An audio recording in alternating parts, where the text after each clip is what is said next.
Welcome to study physics. आज के lecture में हम लोग चैप्टर 3 के सॉल्यूशंस को देखेंगे। होप ये हमारा लास्ट वीडियो होगा फॉर सॉल्यूशन ऑफ चैप्टर 3। तो यहाँ पर 49 तक हमारा क्वेश्चन हो चुका है। तो आज का जो प्रॉब्लम होगा दैट विल बी 50। तो 50 में कहा जा रहा है two friends. So let me check my connections first. हाँ, okay. So two friends A and B are standing A and B are standing a distance x apart in an open field, and wind is blowing from A to B. A beats a drum and B hears the sound T1 times after he sees the event. A and B interchange their positions and the experiment is repeated. This time B hears the drum T2 times after he sees the event. Calculate the velocity of sound in air V and velocity of sound in velocity of wind U. Neglect the time lag in traveling between the friends. तो यहाँ पर हम लोगों से पहले ये कहा जा रहा है कि दो फ्रेंड्स है, कोई ए और B. So suppose two friends A and B.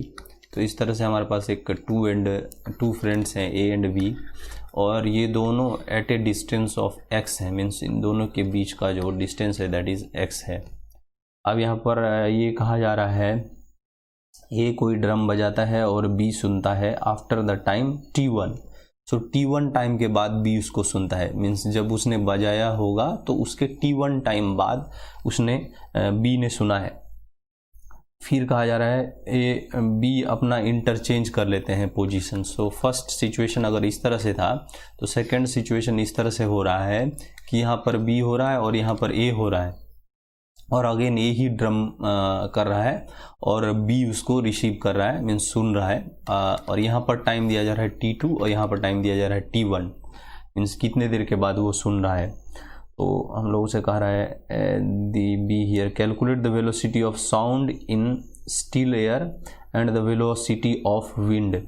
Means हमको velocity of sound in still air पूछा जा रहा है।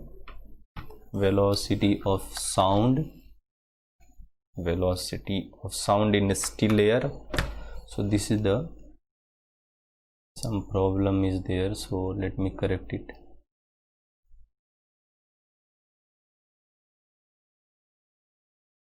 So okay fine. तो यहाँ पर कहा जा रहा है velocity of sound in still air. So उसको हम लोग VS एयर इस तरह से हम समझ लेते हैं, साउंड इन एयर। ये हम लोगों से क्वेश्चन में एक मानक दिया जा रहा है V, और वही कहा जा रहा है कि फाइंड करने के लिए इसी तरह से विंड का वेलोसिटी V, और ब्रैकेट में मैं इसको W से लिख लेता हूँ, और ये इक्वल टू U। ये हम लोगों से कहा जा रहा है बताने के लिए। तो इस तरह से जो है, अब इसमें से जो है हमें विंड का डायरेक्शन दिया जा रहा है फ्रॉम A टू B। सो ये V विंड जो है A टू B है। फिर दोनों ही सिचुएशन में वो मीन्स सेम नहीं, दोनों सिचुएशन में सेम नहीं होगा, मीन्स विंड का डायरेक्शन सेम होगा। तो यहाँ देखिए अगेन इस टाइम जो है वो इस तरह से विंड ब्लो कर रहा है। तो ये देखिए ये हमारा पार्ट फर्स्ट सिचुएशन है और ये हमारा सेकेंड सिचुएशन है। तो हम लोगों से कहा जा रहा है इसमें T1 टाइम लगा और इसमें T2 टाइम लगा है। अभी देखिए यहाँ पर ये ड्रम पीट रहा है और इसी डायरेक्शन में विंड भी है। तो यहाँ पर जो हम लोगों से मीन्स क्या कह रहे हैं कि पूछा जा रहा है वेलोसिटी ऑफ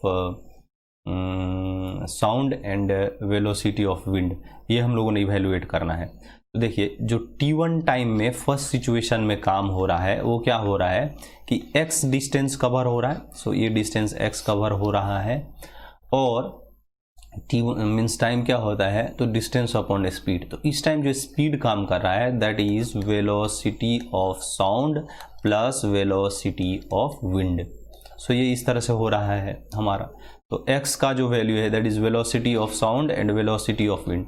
तो इसको अगर हम लोग कुछ इस तरह से लिखें that velocity of sound plus velocity of wind will be x upon t1। Suppose ये हमारा सिचुएशन 1 हो सकता है।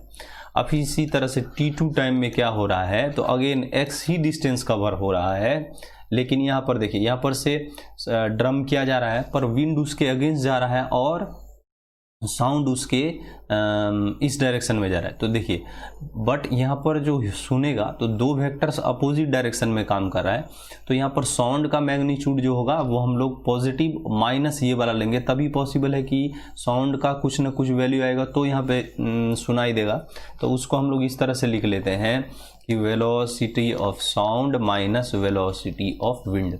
तो ये हमारा, इसको भी फिर in terms of sound and ये करके फिर एक इक्वेशन बना लेते हैं। तो यहाँ पर देखिए यहाँ पर क्या बन जाएगा, so v sound minus v wind will be equals to x upon t2।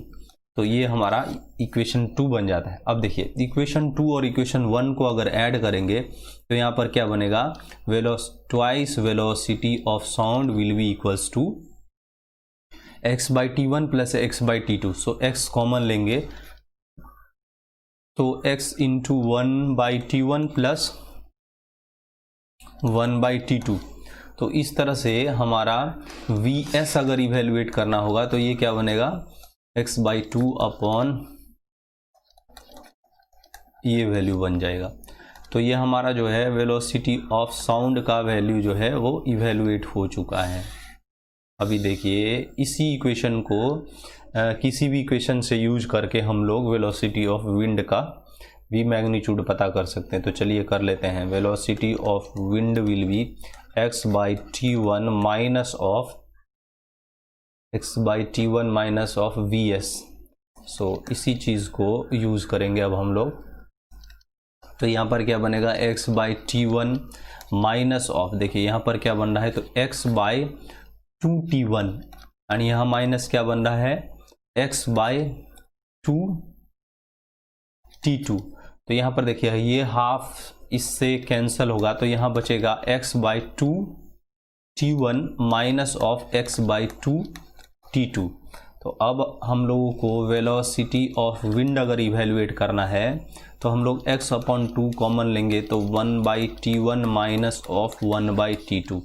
तो ये हम लोगों को वेलोसिटी ऑफ विंड पता चल जाता है। तो इस तरह से जो है हमारा क्वेश्चन नंबर 50 जो है वो कंप्लीट हो जाता है। जो नेक्स्ट है दैट इज़ हमारा 51। सो 51 में हम लोगों से क्या कहा जा रहा है, suppose A and B in the previous problem change their position in such a way that the line joining them become perpendicular to the direction of wind while maintaining separation x. What will be the time lag B find between seeing and hearing the drum beating by A? तो यहाँ पर देखिए इसमें हम लोगों से अब इस तरह से इसमें हम लोगों से ये कहा जा रहा है जो इस टाइम जो A एंड B में पोजीशन चेंज हुआ है। सो सपोज मीन्स यहाँ पर कहा जा रहा है suppose A and B in the previous problem change their position in such a way that line joining them becomes perpendicular to the direction of wind. So suppose हमारे पास कोई wind का डायरेक्शन कुछ इस तरह से है और हमारा चेंज करके अब जो A टू B के बीच मीन्स हो रहा है ये इसके साथ परपेंडिकुलर हो रहा है। सो सपोज ये हमारा भी विंड हो रहा है और ये A टू B हमारा जो है सो मीन्स x डिस्टेंस पर था। तो इस तरह से हम लोग यहाँ पर ये रख रहे हैं। सो ये A टू B इस तरह से था और अब इस तरह से है कि विंड जो है वो परपेंडिकुलर डायरेक्शन में हो रहा है इसके। तो अब यहाँ पर देखिए जब यहाँ पर कोई साउंड प्रोड्यूस करेगा A तो ये क्या होगा, ये साउंड जो है वो ऑल डायरेक्शन में प्रोपागेट करेगा, ऑल डायरेक्शन में प्रोपागेट करेगा। देखिए इस डायरेक्शन में भी इस डायरेक्शन में भी मीन्स हर चारों तरफ ये साउंड जो है वो प्रोपागेट करेगा। तो अब सपोज यहाँ पर जो साउंड प्रोपागेट करेगा वो सपोज कुछ इस डायरेक्शन में इस तरह से जा रहा है, यहाँ का साउंड कुछ इस मीन ये वाला कंपोनेंट जो होगा वो कुछ इस तरह से जा रहा होगा। तो इसको जो सुनाई देगा that will B resultant of जो भी इधर कंबाइन हो करके बन पाएगा इसके साथ। तो देखिए जितना साउंड का पार्ट, ये पार्ट्स तो इधर चला जाएगा, तो इधर में जो भी पार्ट इसको इसके साथ ज्वाइन हो करके यहाँ पर रिजल्टेंट बना रहा होगा। मीन्स सपोज ये हमारा जो है वो velocity of sound with respect to wind है, और ये हम लोग इसको कह लेते हैं वीएस, वेलोसिटी ऑफ साउंड। तो ये जो बनेगा because of resultant of these two vectors, means ये वाला वेक्टर प्लस ये वाला वेक्टर, इन दोनों के रिजल्टेंट की वजह से बनेगा।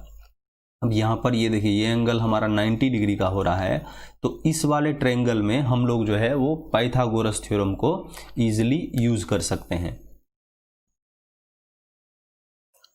तो अगर अब हम लोग सपोज ये ए बी और सी ट्रायंगल है, तो ए बी और सी ट्रायंगल में अगर पाइथागोरस थ्योरम यूज करेंगे तो हम लोग क्या कहेंगे कि वी एस जो होगा that will be equal to under root V S W का स्क्वायर और माइनस ऑफ वी डब्ल्यू का स्क्वायर। सो इन दोनों का रिजल्टेंट्स जो भी आएगा वो हमारा वी एस वेक्टर बनेगा। अब यहाँ जो है ये वैल्यू हम लोगों से दिया जा रहा है v और ये वैल्यू दिया जा रहा है u। सो ये क्या बनेगा v का स्क्वायर और ये बन जाएगा हमारा u का स्क्वायर। सो यहाँ पर जो नेट vs बन पाएगा that will be under root we square minus of u square. तो अब इसमें हम लोग what will be the time lag पूछा जा रहा है अगेन। तो टाइम जो होगा that will be x upon जो वेलोसिटी इस डायरेक्शन में काम हो रहा है दैट इज हमारा bs। तो ये क्या बनेगा x divided by under root we square minus of u square. तो यही जो है वो हमारा आंसर हो जाएगा। तो इसको एक टाइम और भी लिख लेते हैं, दैट इज हमारा under root we square minus of u square.